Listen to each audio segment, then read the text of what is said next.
recording. So hello, everybody. Hello and welcome to today's session. About twice a month now, we are doing these mastermind sessions around special topics.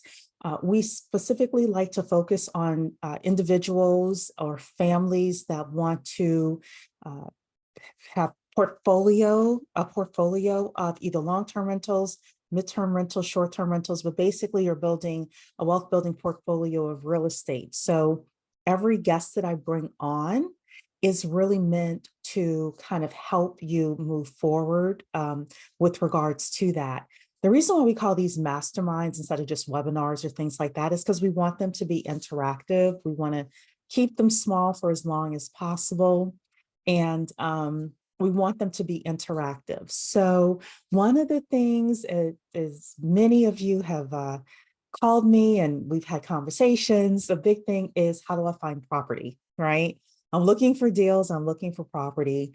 And I met Rene Flores at Grid Fairfax a few months ago. He is a wholesaler. So he spends his days and nights actually finding deals. And one of the things that I always tell you is that wholesaling or finding deals is really about marketing and lead generation. So tonight, Rene, can you come off mute? Just say hello to everybody.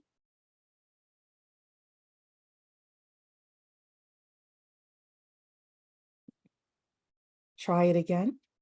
Rene, I see you. Well, let me do this. Maybe that would work for you. Hello. Yeah, there we go. Hello, hello. Sorry, I'm in a patchy place. My bad. Okay, no problem. We're glad to have you here today and ready to talk with everybody with regards to getting off-market properties. So what I'd like to do this evening is kind of have you start off with telling us a little bit about yourself and how you got into wholesaling real estate. Yeah, sure. So, like Cheree said, my name is Rene Flores. I'm local to the Fairfax area. I've been doing wholesale for about a year and a half, almost 2 years now.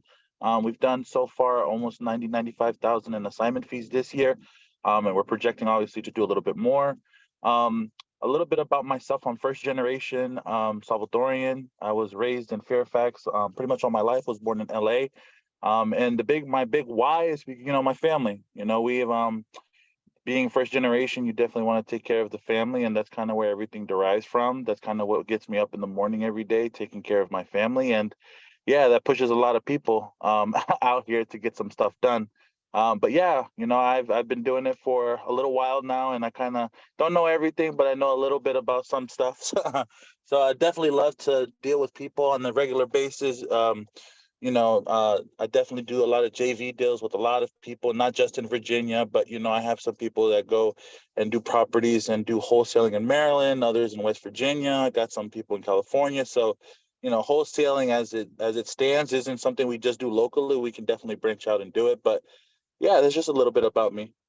Great. So since this is a mastermind, everybody, if you have questions, don't be shy about raising your hand or saying in the chat, "Hey, I have a question," and you can come Yeah, off please the feel free. Please. come off Yes, yes. the microphone, because we want you basically to get those questions answered so that way you're able to actually progress forward with finding properties. So Rene, you talk to us a little bit about if somebody is, they want to buy their first property and they want to look for an off-market deal because uh, in most places now have multiple, if they're on the MLS, they'll have multiple contracts. And, we're not trying to outbid ourselves, right? Yeah, exactly. So talk to us a little bit about what you're seeing in the marketplace, first of all, with regards to people wanting to sell their properties off market. Are there a lot of pre-foreclosures out there? Are there a lot of distressed sellers out there in Virginia, in West Virginia, in Maryland? Are there actually off-market deals that you're finding? Yeah, that's actually a great question. So what I'm really seeing out here, and correct me if I'm wrong, I'm just seeing like a lot of people who are trying to sell their houses for ridiculous prices, and Mhm. that's the biggest thing that I've been finding a lot of out here. Just people are putting their houses above what it's supposed to be, and that's why you see a lot of people with homes on the market for 60, 90, 100 days, just because they're unrealistic with the prices. Well, at least what I've been seeing and what's really been helping me out is kind of going about this a little bit more differently as far as creative finances or creative financing with the deals that I have. I'm very versed in how I wholesale. I do the regular, cash offers and, kind of get them out the way. I also deal with subject to, which is purchasing the property subject to existing debt that's in place.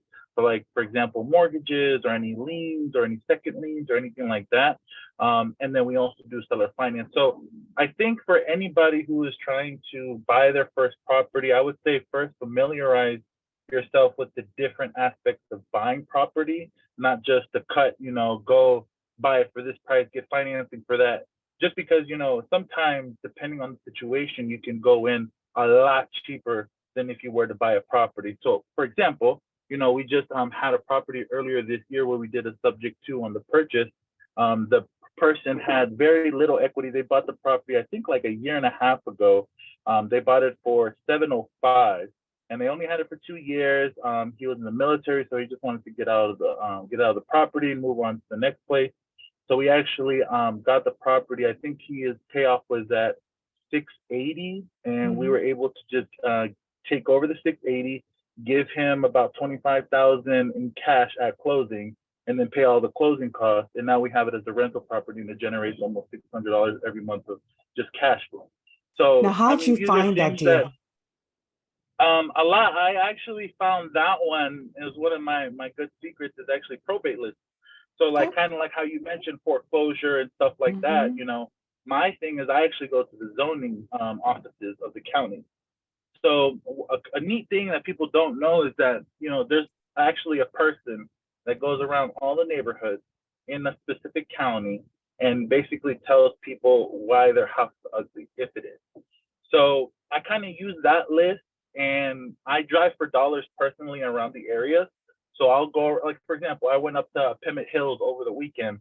Very, very good area for a business, a lot of new developments going on there. And I'll just drive around, just drive around the whole Pemmon Hills and see if there's anything out there that catches my eye, any houses that look like very distressed. And then what I'll do is one, I'm not afraid to go knock on the door. And I think that's one thing that a lot of people should, kind of get out of is being nervous about it, and being a little bit more, how do I say, it? A little bit more gun ho on getting these stuff done. Like for me, I went to go knock on that house, the one that we're talking about. It looked pretty. It looked actually pretty good on the outside, but it was right next to a property that was really, really bad. So I actually went up to talk to the property that was bad, and then I actually talked to the next three houses over, and that's how I kind of pried into that, conversating with the person, seeing what they're doing, figured out he was military. Hey, you're trying to sell your house? Actually, I am, and that's just where the conversation goes, you know. So there are a couple of things that you said in there. The first is, I hope everyone knows what subject to means, but if there is somebody here who is new and they aren't aware what subject to means, sometimes we use industry lingo. Would you tell everybody what that means? Sure. So, purchasing the property subject to the existing debt just basically means, in layman's term, I take over your place and any debt that's on the property. So, for example, if somebody has a mortgage on the property, I can put on paper that I am now responsible for that mortgage, and I'll take over title at closing, and I basically assume the role of the seller and just carry on the payments for the term of the loan. Now that scenario can work with a lot of different things. I've done it where sometimes people have a second lien on the property because they've done HELOC on it. So we'll Mhm. have to do a subject to on the existing mortgage plus the second mortgage. Or sometimes if it's an estate sale, which means sometimes somebody passes away and their loved ones wants to sell the house, then I can kind of step in and do my little thing on the back end to take care of them so that we don't have to go through this baggle with the courts or have to go with the lawyers. But basically whatever the property has in place as far as debts on it or any liens, I can assume the property and take responsibility for it at closing. Yeah, so if any of you have additional questions with regards to how to purchase a property subject to, one of the great things about us and about Grid, and I'm sure Renee would agree to this as well, is if you get a deal, do not be shy about coming and saying, hey, I have a deal, but I'm not quite sure how to structure this, because we don't want you to be concerned about, oh my goodness, how am I going to, get this deal under contract? How am I going to pay for it, et cetera? The hardest thing for anybody to do is get a deal. And, with regards to us trusting each other, I know sometimes people get a little nervous about, I don't want to share this deal with anybody because I don't want it to be taken from under me. Like Rob Chavez, who runs Grid, has really worked hard to create a place of trusting people working together in order to build wealth and help help families as well who are having some, real estate issues. So, we definitely want to make sure that you feel comfortable with that. The other thing, Renee, that you were mentioning was about the fact that you are comfortable as you're driving for dollars with like going up to houses and knocking on the door. And it reminded me of a conference call that I was on recently, where the gentleman was saying he's a mortgage lender and he contacts realtors in order to develop relationships with them. And he said, every phone call for me is potentially a $30,000 opportunity. And he, of course, broke down his numbers as to why.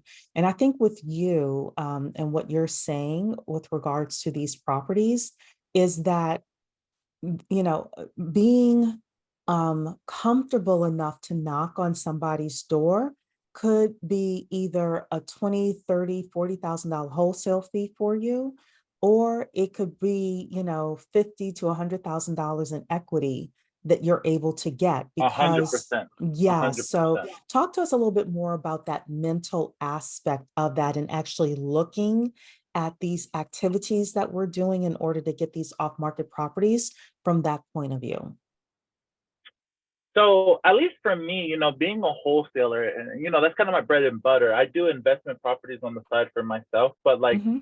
true wholesaling, it's basically like you're going up to somebody and you're trying to buy their house, right? So if you're coming to these properties kind of like, oh, like I don't know, or oh, what's this, or oh, what's this, or not having at least a working knowledge of the process, a working knowledge of what to look for, a working knowledge of how to strategically go about these deals. Like I said, having the knowledge of how to do a creative finance on something, how to do a subject to, Mhm. understanding how to look at properties as an adjuster or even look at them as an inspector and see, hey, if I was to buy this property, if like, for example, for me, if I go to a property and I'm like, okay, I want to use Cheree and her funding to get this property. What is Cheree looking at? What is Mhm. she going to be seeing that I might not be seeing? So these are things that you have to keep in mind when you're going against these properties. And just the knowledge, that's one. Two, the attitude you have to have. I mean, like I said, I'm going at these properties and I'm talking to people all the time. You have to be very comfortable with this, especially if you want to go with something off market. That's kind of why I'm saying, because at the end of the day, when you go to somebody and you're like, hey, like I want to get your property, I want to buy it, kind of let's talk about it, they can always tell you to get lost, Mhm. right? So if you're just coming off like a Joe Schmo, trust and believe they're going to treat you like a Joe Schmo. You got to come in there knowing your information, knowing what you can bring to the table or what your plan of action is for the property. And that's just breeds confidence. Another thing I would definitely say is when you go to these properties, have a good idea as far as like the work that needs to be done. I know a lot of the times when we go at properties, sometimes we do under budgeting on the construction for it. And that's where a lot of people kind of get butts heads with sellers Because you want to go to a property, you won't be like, oh, okay, well, it doesn't need that much work, so it's okay. And the seller is trying to sell you their house, so obviously they're going to tell you that it's perfect. So that kind of goes back to what I'm saying about understanding or knowing what to look for. Like for me, the good thing for me is like me and my family, we used to have a construction company way back when I was a child, and I used to do that forever. So I know exactly what to look for. But even for people like some of my mentees that I have that are trying to do wholesale, I tell them like, hey, find a contractor, or find somebody who's willing to do a JV with you, a joint venture, and kind of show you the ropes of what they're looking at. Like when I first started doing wholesale, there was a lot of things I didn't understand as far as how to extensively go about houses. Like I didn't know all the engineering, architectural work that needs to be done for new developments, or especially in Virginia, the cost of houses out here. I mean, come on, let's just talk about that for 1 second. So it's just understanding your market, one, understanding what you can bring to the table as far as like what you can offer, two. And then three, I would definitely say just be confident. If you're going about these and you know what you want to do and you're actively trying to do these, it's okay to be nervous. That's fine. But understand that you're just having real conversations with people, like, hey, I'm coming to you, Cheree. Hey, I want to buy your house. Let's talk about it. Hey, there's something going wrong with this. Let's talk about it. Don't be nervous about going up to people. Don't be nervous about saying, hey, I want to buy your house. If they tell you to get lost, you're like, okay, sir, have a great day. Move on to the next one. At the end of the day, going on one house is not going to be a make or break it. What's the worst thing somebody can tell you? No. Okay, move on. Yeah, so that I will tell you that if you're nervous about getting a no, it's usually because you only have one person that you're talking to, and you only Yep. have one deal that you're working on. One of the greatest Yep. things that you can do, let's say that all of you want to buy and hold property, is to have 3 or 4 you're working on at any one point. Even if all three like seem like they're going to close, you can say, you know what? Well, I only want to have 2 right now. Let me wholesale this third one to somebody else. And you've got Yep. a plethora of people, especially if you buy it right, you have a plethora of people who would pay you a wholesale fee for that other, that third property. So a this hundred is percent. in a way where more is better when you're looking at this as a strategy. And oftentimes, this is why I always say that wholesaling and buying off market properties is really a marketing thing or a lead generation thing. You really do want to think about, hey, what would it take? What would it take for me to get a certain number of deals that I'm working on at a time? The final thing that I will say, and then I'm going to answer Yvette's question here in the chat, is that get the property under contract. So Rene was saying, hey, learn how to do your contracting numbers, right? And yes, eventually you will get to that point. And then within Grid, we also have a free calculator as well that I can share with you. However, you can get the property under contract and have something that says, I just need my inspector to come and take a look at it, my home inspector, just so we know what we're dealing with here. There are ways that you can set up your contract so you can have space to wiggle out of it if you need to. But it'll be easier for you to come in later on with a home inspector and get a feel for, okay, I missed this or I missed that, etc., and potentially renegotiate if necessary.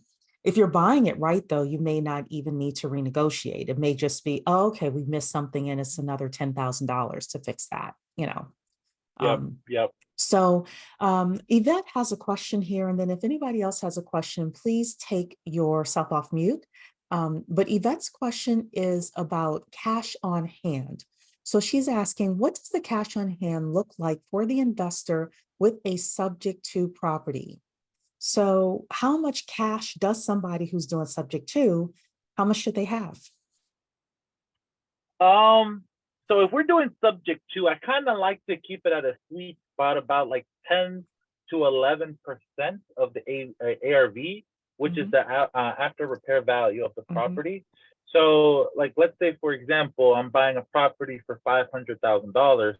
I'd like to stay with paying closing costs, paying the seller that little bit of a difference, that equity at the time of closing, and any repairs that need to be done. I want to stay under about $50,000 to $55,000. That's a good sweet spot. That's going to be a sweet spot where, one, it makes sense for an investor, because an investor, when they go into these things, and correct me if I'm wrong, Cheree, they're looking at, one, cash on cash return. How Mhm. much money am I putting in to get this money out? Right. So if for my investors, because I have a lot of people that are looking for rental properties all over the DMV. So for my people that I look at deals for, and I stay at that 10%, they'll easily get that, easily, especially with something generating cash flow every month. So I would say, if you're going to go into a property doing the subject to deal, stay under that 10 to 11% to go in, fully in, right? Again, it's the construction, paying the seller, paying the closing costs, after everything. And then my Yeah. cash flow, I like to stay good sweet spot for me is around 5 to 700. Five is being like, if we're really tight and I had to battle with the seller on this one and we had to really go back and forth, 500 is okay. 700 is kind of beautiful for me in my eyes. So And is I would that say after definitely, property management as yep, well? after everything. Do So you also have any after kind paying, of repair escrows included in that as well? we do, generally speaking, we kind of keep it consistent with like 10 to 15K a year on Okay. just buffers. And that's just really taking care of like a lot of the filter work, Mm-hmm. some like little fixtures that may not have to be fixed. Generally speaking, whenever me and my partner go into properties, we do the renovation so good that we don't project using that cushion for another 5 to 10 years, right? Yeah. Because we have new HVAC systems, we have new toilets in there. The plumbing is great. The electrical is redone on the whole thing. We have hardwood, so that's minimal on changing the carpets all the time. So the things that some people need to keep in mind is, if you put somebody, renter, into a house that's okay, you bound to have something every time somebody moves out to fix. But if you fix it up real good enough, not going to be spanking new, of course not. But if you get it to a point where you know that even having renters live in there for a certain amount of time, you don't have to do much work to it within 5 years. That's kind of what I like to stay at, a $10,000 cushion for renovations a year, keeping our cash flow around 5 to 700, and then keeping that entry point 10 to 11%. That's really the sweet spot for a lot of the subject to deals. Now, don't get me wrong, there are going to be special scenarios. Not everything is just a walk in the park, but that's kind of where you get with somebody like Cheree or myself, who Mm-hmm. are kind of going to be like, hey, this doesn't really look good, or hey, this kind of doesn't make sense. Even myself, sometimes, looking at big deals out here in McLean or in Vienna or even Great Falls, where we're talking 3, 4, $5 million, I need a second pair of eyes. I come to Cheree sometimes, be like, hey, take a look at this for me. What do you think? And Yeah. she'll be like, I don't think that's gonna work, and that's okay. Again, if the deals make sense, the deals make sense, and if they don't make sense, it's okay. Let's go on to the next one.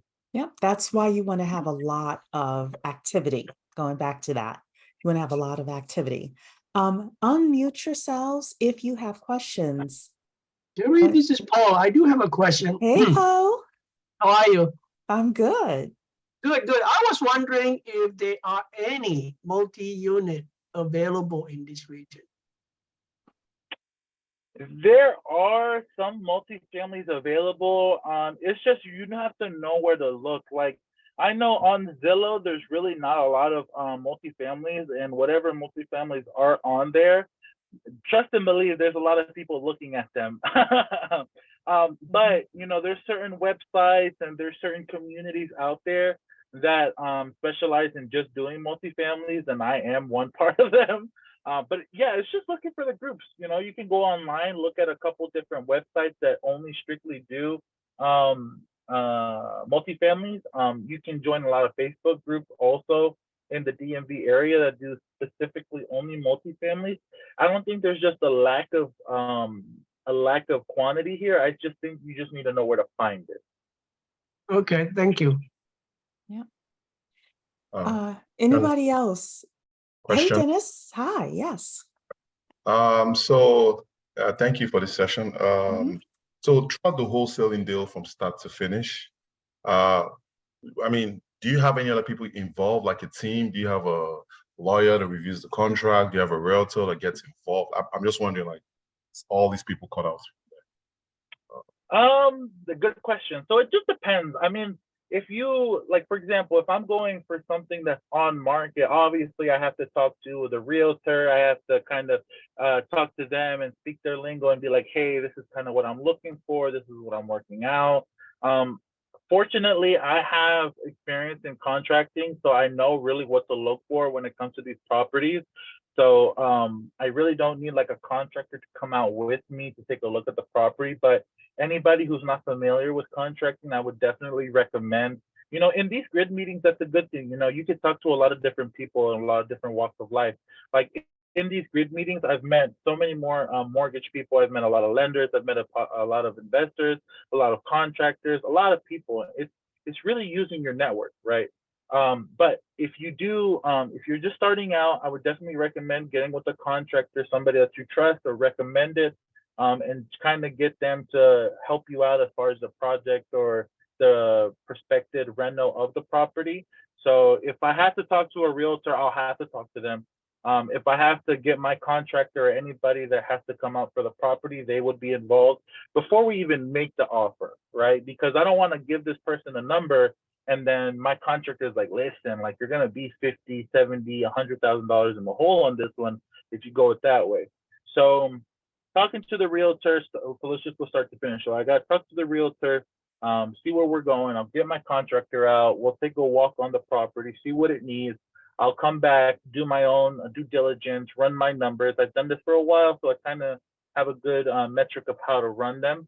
As far as the contract goes, I'll be honest with you. I mean, people put contracts on the back of napkins. I buy this address for this amount of money. Where we kind of get into the weeds of it is kind of what Cheree was talking about, doing examination period or doing due diligence period, just kind of getting some testing, running title, whatever the case may be.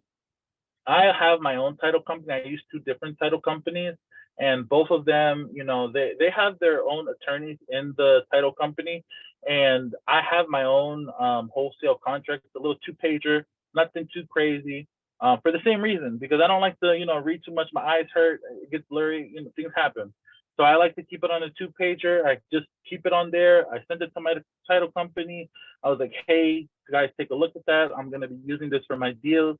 Is there anything in there that I need? And to be honest with you, a lot of these title companies, they want that. They want the business to come to them, right? So they're going to help you whatever they need to do. So if anybody who's just starting off is not too comfortable with contracts, go online, look at different contracts, go and then take whatever you can see, type it up on a Word, send it over to a title company, which is what I've done before. And they'll tell you, no, this doesn't work, or yes, this does work, or tell you what you need to add to cover yourself. And then that goes for at least the contracting part. That'll go to the title company. It'll take care of escrow.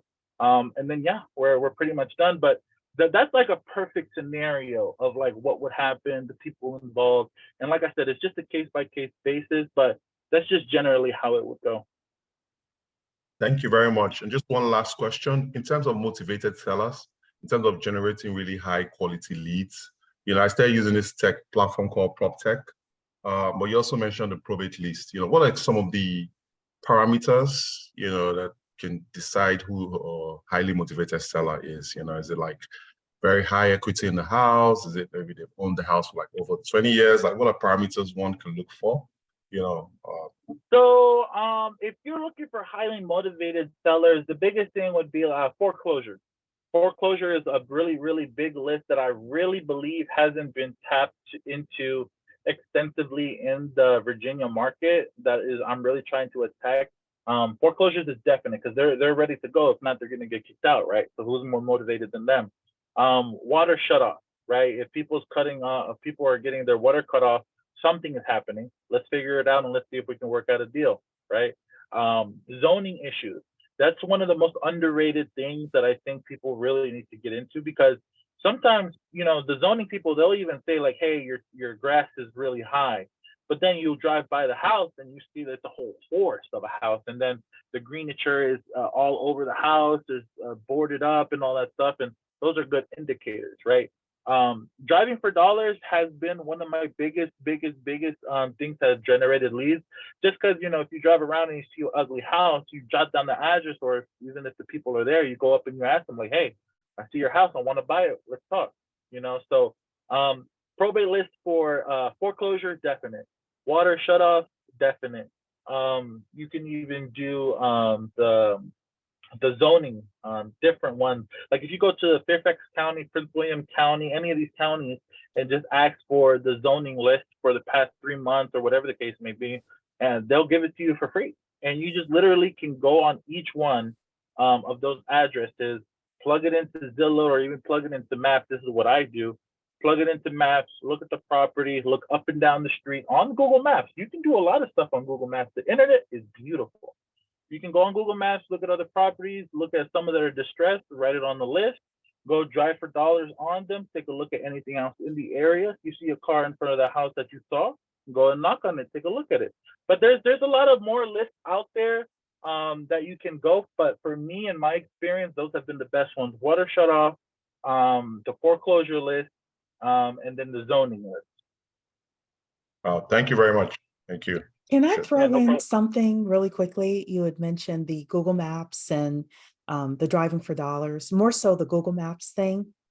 If you all have kids, like I would say over the age of 8 years old, you all know that you can, instead of giving your kids allowance, you can make them an employee of your company and pay them that way, and it's a tax write-off for you.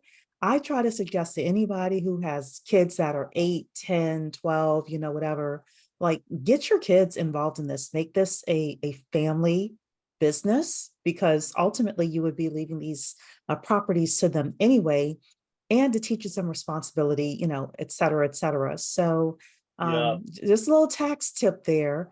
And I am not a CPA, so of course check with your CPA, but every CPA that I've said this to has said, yes, that is correct. You could pay them $12,500 a year, and it's tax deductible for you. So, Cheree, what is the age cap on that? I keep hearing about that, but is there an age Mhm. cap? I guess it's 18. Is there not an age cap, Steve? You're saying no.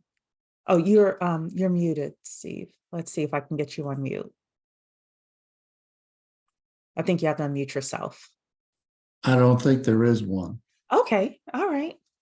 Well, check with your accountant just to be sure, but you know, Yeah. definitely if they're teenagers, put them suckers to work. I keep hearing about that child tax, and I'm like, I really need to explore that more. So thank you for reminding me. Yeah. Go ahead. Sure. And just before we get off subject, off the subject, Rene, you said those the foreclosure list, the zoning list, and the water shuttle off. So they will actually allow us to see the water shuttle off by address. Yeah, you should be able to get the list for the water shutoffs. Those are like federal lists, so it's not like something that's contained or anything. You can go on the county websites. I believe they have it on some of the some of the direct county, like Fairfax County, will have the water shutoff.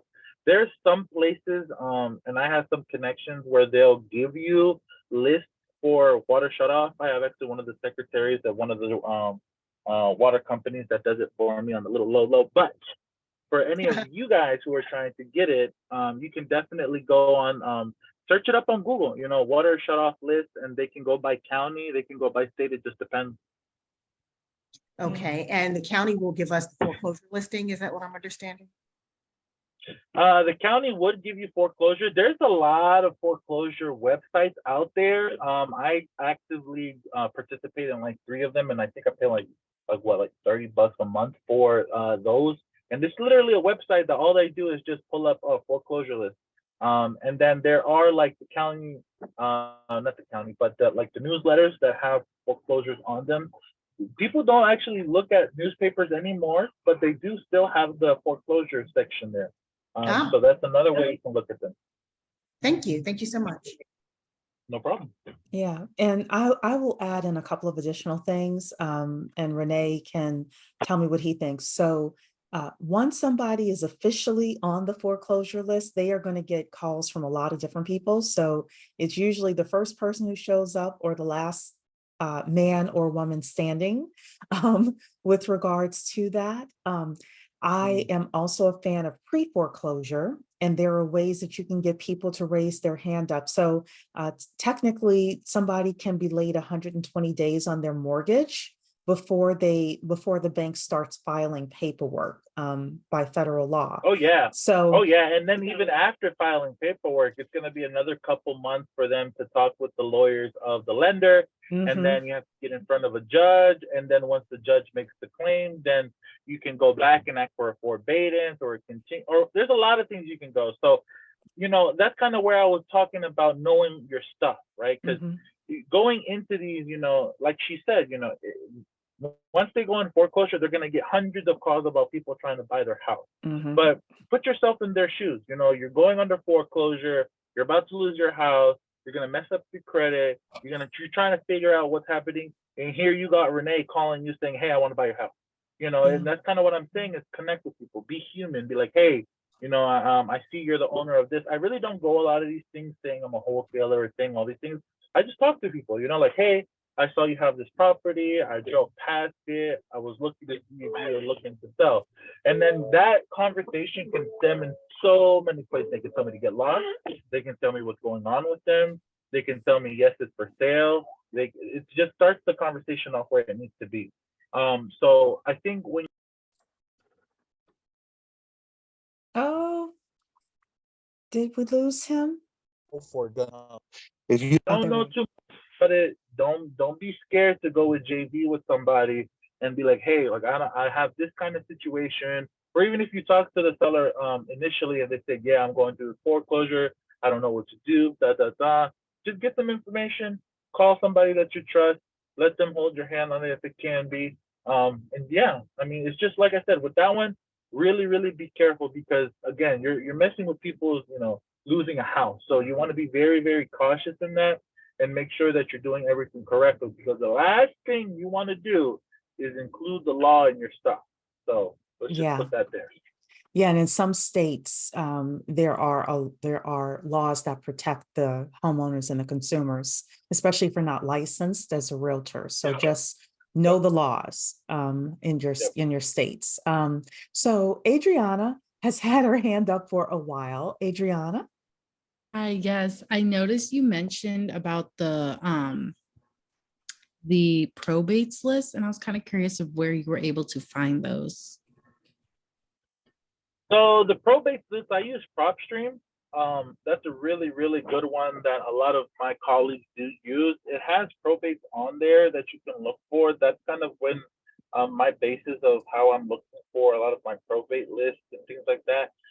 But again, using the county websites, I love doing wholesale as cheap as I can. So if I can get something for free, trust me, I will.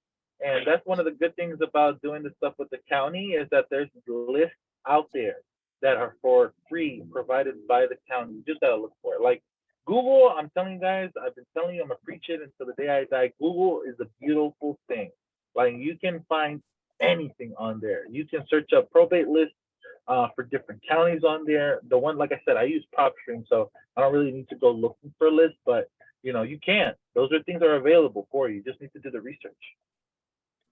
Okay, awesome. Thank you so much. No problem. Great. We had a couple of other questions. Oh, Kim. Hello.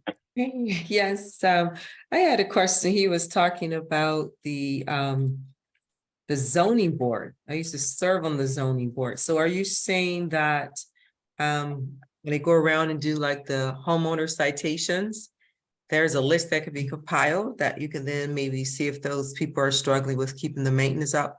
Is that what you mean? Exactly. Yes. So like I actually have a couple of inspectors and zoning officers that I've been talking to for a while, and that's what they do. They go out, they'll drive around the neighborhoods, and like for example, if your tree is too up, they'll put it down, they'll write it up, they'll send the notification over to the seller, whatever their address is, and they'll get that notification, but then that gets recorded on the zoning list. So it doesn't, it's not going to specifically say like grass is too high or, you know, grass is growing on the house. It's just going to be very vague. But the reason for those big zoning lists is at least to give you a good indication of where to look at, you know, kind of where might some ugly houses be. Like when I pulled the zoning list last month, there was literally a whole row, like a whole street of houses that were just grass and what was the thing? Unsanctioned building, right? Unsanctioned building and overgrown grass. A whole street. And I literally called, and I went to go talk to some of those people, and we're in the process of getting some of them in right now. But that just goes to show you, you know, you can go and look for these things, and they're there. You know, they're not going to be as cheap as being like, this is this house that's going to be subject to, you know, crazy. No, but that's going to give you a good indicator of at least where to start. Good deal. Thank you. So we have a couple other questions in the chat here. One question from Dennis about my kids and the taxes, kids and paying them through your LLC. He's asking here about filing taxes on that income for the kids. I'll say you have to talk to your CPA about that. I think there are also ways for you to have some of that money go into a college fund for them as well. At some point in the future, if you all want me to bring on like an expert on that with regards to setting up your business so that you can maximize those tax deductions and all of that, I can definitely bring somebody on who knows that, you know, all of those rules. But we definitely, because we are business owners, if you all are fans of Robert Kiyosaki, we want to use the system, the tax code, as the wealthy do. 10 minutes. Go ahead. I'm sorry. Somebody was saying something. No, I would even add on that, you know, if anybody who's extensively looking at doing properties and doing real estate, you know, obviously talk to your CPA and talk to a real estate attorney, but open up a trust. I mean, I don't know how many times I've been, and this isn't even me, you know, I'm just a very, very small fish in this big old ocean. You know, some of these big sharks that are doing millions upon millions, multi-million-dollar deals, that's what they do. They have trusts set in place so that they can go around some of these tax deductions, or even open up to a new tax code that gives them unlimited tax write-offs. Like, do your research. Like I said, Google is a beautiful thing. You know how to set up a trust. You can. A lot of people don't even know. You know, like for me, I'll just give you a quick example before we move on. I have an owner. He was trying to sell his properties, and he wanted to sell both of his properties for $1 million, but he was going to get hit with a $300,000 tax at the end of the year from Uncle Sam. So what did he do? He opened it up a trust. He deeded the title into the trust for both of the properties, and then he sold them out of his trust, and he avoided paying those $300,000 taxes just because he opened up the trust. And it paid him like what? I think we ended up spending like $8,500 to open up the trust. But $8,500 compared to $300,000, I think That's a drop in the bucket. Yes. That's like 0.5%. Yeah, nothing. Kimberly is here asking about the software that you use for your business. How do you keep up with all of your deals? Yeah, so PropStream is another one that PropStream is really good. It has a lot of information on there. It's really, really good if you're trying to look for probate lists, if you're trying to look for foreclosures, cash buyers. It gives you good trends on location, good rental information. It's a really, really good website that I've been using. So that'll be one. And another one is literally called foreclosure.com. Okay. Can you repeat the name of the first one, please, Cheree? PropStream. Yeah, PROPSTREAM. PROPSTREAM.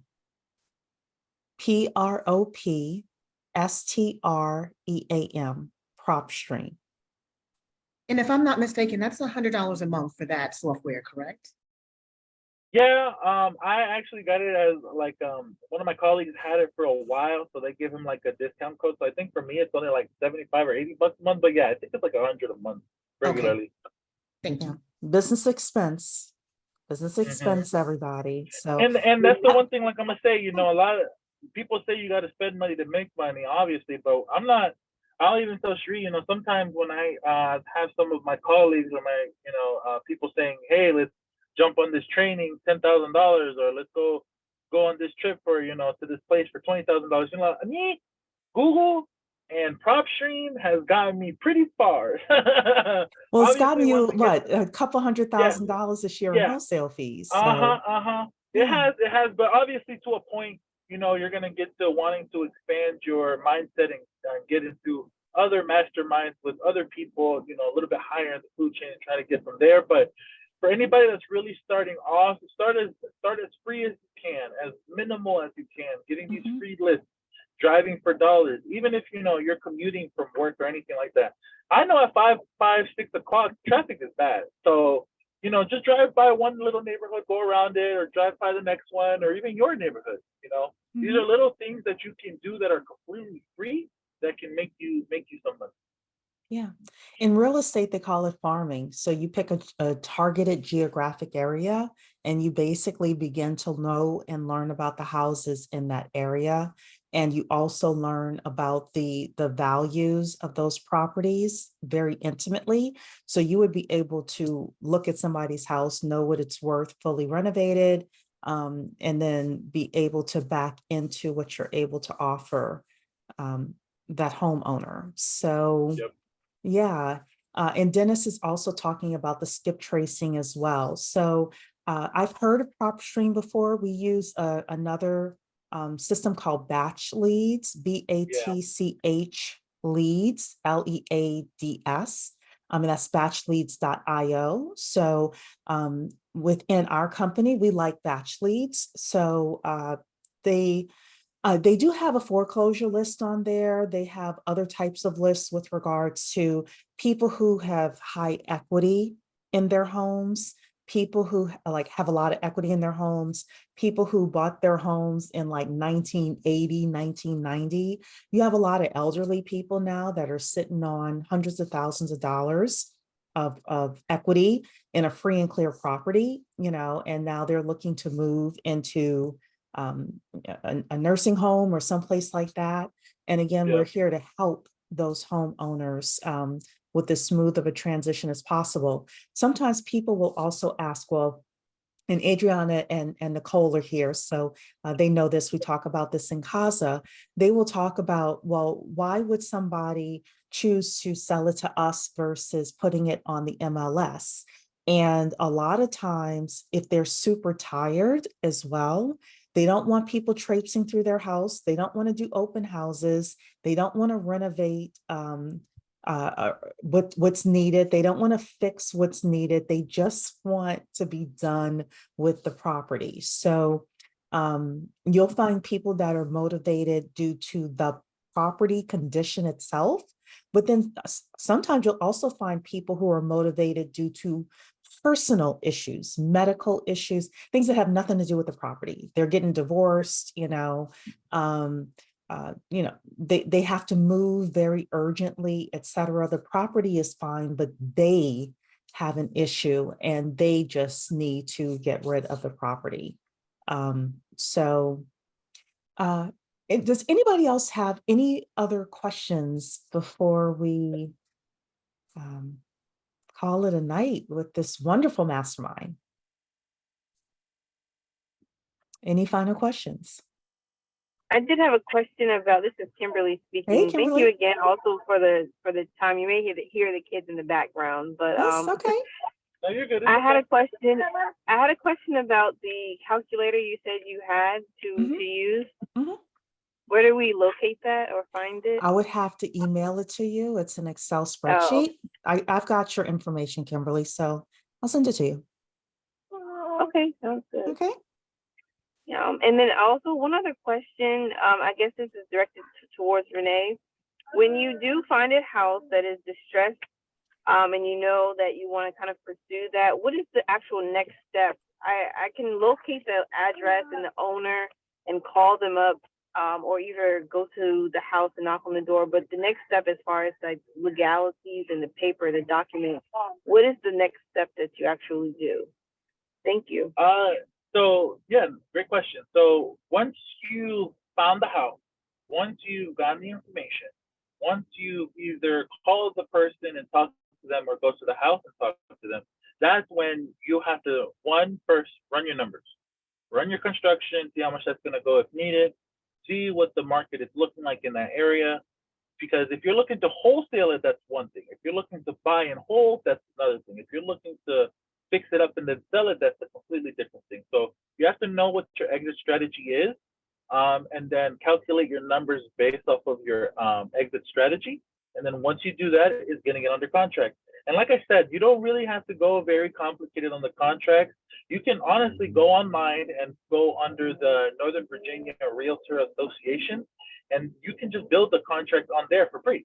And those are like the big old fancy ones with all the lingos and all the ifs, ands, or buts. It hurts my eyes, it makes my head hurt. That does it for me. But you can still do that. You can do it as simple as I so and so are in agreement with so and so for buying this property for X amount of dollars. We have an inspection period of blah blah blah. We're set to close this date. It could be very, very simple as that. Obviously, like I said, being in the industry, you see a lot of stuff happen, and that's why people put extra precautions into their contract to get or to have their way out. But you can always JV with myself or other investors or other wholesalers, and we're more than happy. Like I don't know how many times I've given my own contract out to a lot of people just because they're like, hey, like I don't know what to do. Like I'm like, here, it's a piece of paper, just take it, it's fine, no worries. Because at the end of the day, I think of it like this: I'd rather make a little bit of money, or I'd rather somebody make some money than nobody make any, right? So giving you guys a piece of paper or giving anybody a piece of paper just with some basic words on it that's going to keep everybody protected, that's fine. But I would say after getting that, you want to get it under contract. You can go online. I'm telling you, go online. There's a lot of different contracts. Read it through, see what works best for you guys.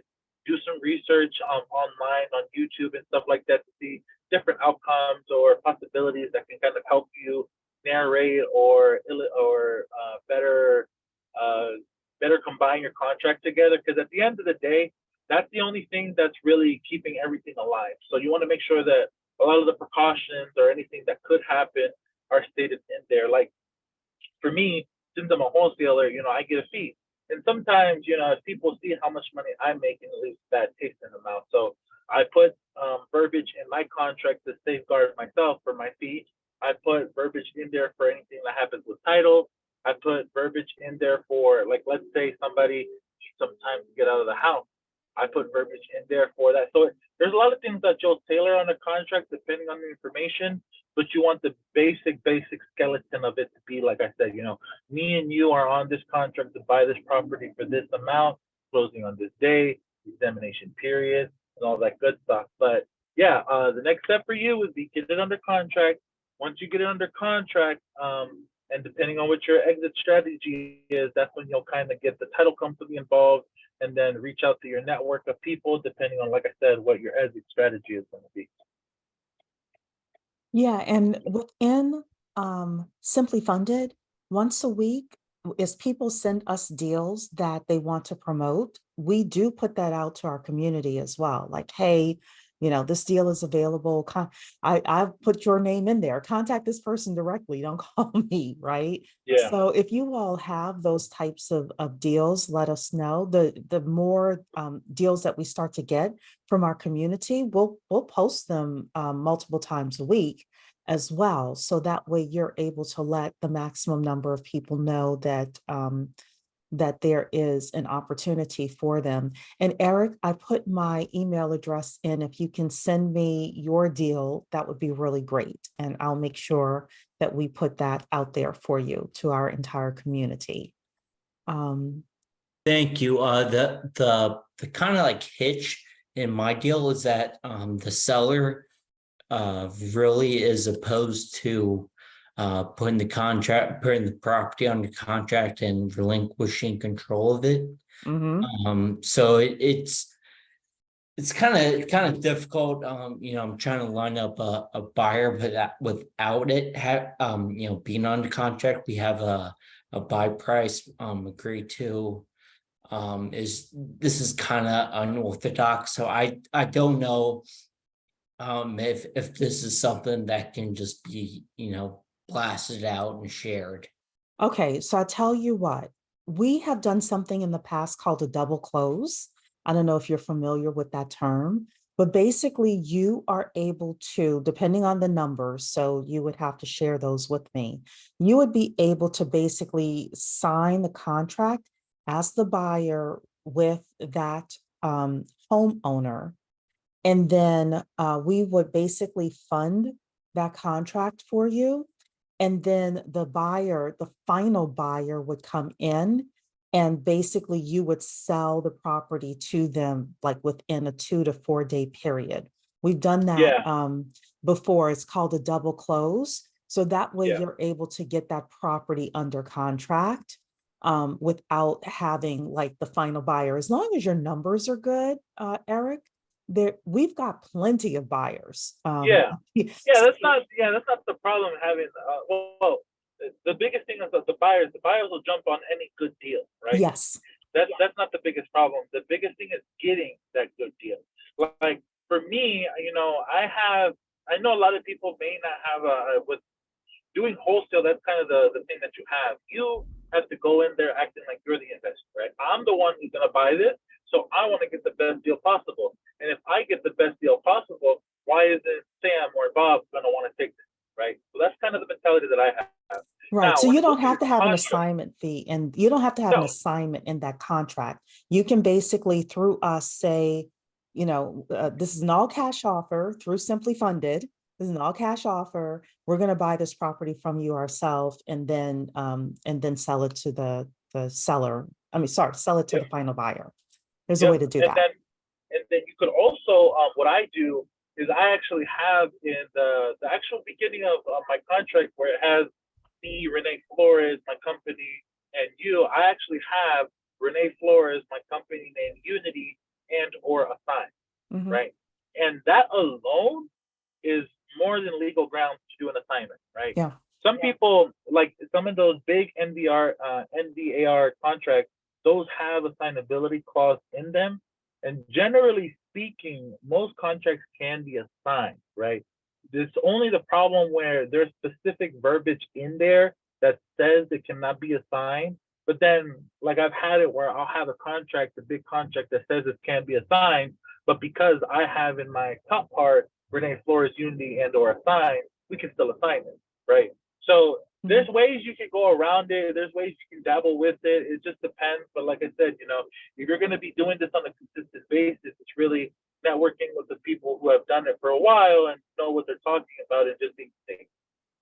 Yeah. So you can contact me, Eric, offline if you want to. And I'm more than happy to assist you from a funding point of view if that's needed. And if you wanted to contact Rene, then I can get you in touch with him as well if you needed that kind of assistance. Okay. Perfect. Thank All you. right. So you have my email address there. Just send me a note and let's see how we can help you lock that down. Perfect. Thank you. Okay. All righty then. Well, everybody, I hope you enjoyed our session tonight with Rene Flores. He gave us a lot to think about. Rene, if people want to reach out to you, what's the best way for them to do that? You can reach out to me through text. I do still have a full-time job, unfortunately.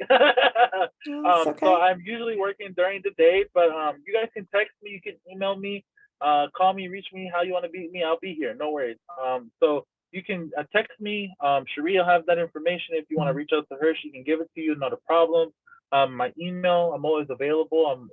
I am a phone call away. If I don't pick up your phone call, then I will call you back when the text is there. But yeah, I mean, like for me, I love doing this. This is my thing. I love to reach out to the community. I don't really like dealing with a lot of people that I don't know. So, being in these masterminds and networking with the people that are in our masterminds and in our media groups, that's kind of what I do. And like I said, I have mentees. I have like only this year alone, I've talked to probably 30 people about wholesaling in Virginia. and just, mentoring them, helping them out, diagnosing deals together, going through them, kind of giving them my vision, anything. I mean, like I said, for me, I'd rather make a little bit of money than make no money. And I think a lot of people are that way. So definitely feel free to reach out to me if you guys got any deals. I'm more than happy to take a look at it for you. And, I'm more than happy to use my network to see how we can go ahead and get that one closed for you too. Perfect, perfect. And everybody, of course, if you are looking for money for your deals, you can contact us at SimpliFunded.com. And also, I am also licensed in Virginia and Maryland to help your family, friends, and coworkers if they're looking for homes for themselves, if they are looking for any kind of FHA loan, conventional loan for a home for themselves. I can help them as well in Virginia and Maryland. Other than that, we will see you all in a couple of weeks talking a lot more about finding properties. So thank you so much, everybody. Thank you, Renee. And I hope everyone has a wonderful evening. Take care. Thank Bye. you. Have a good day. Bye. Thank you, Rene. Thank you, Cheree. Thank you. Thanks for sharing.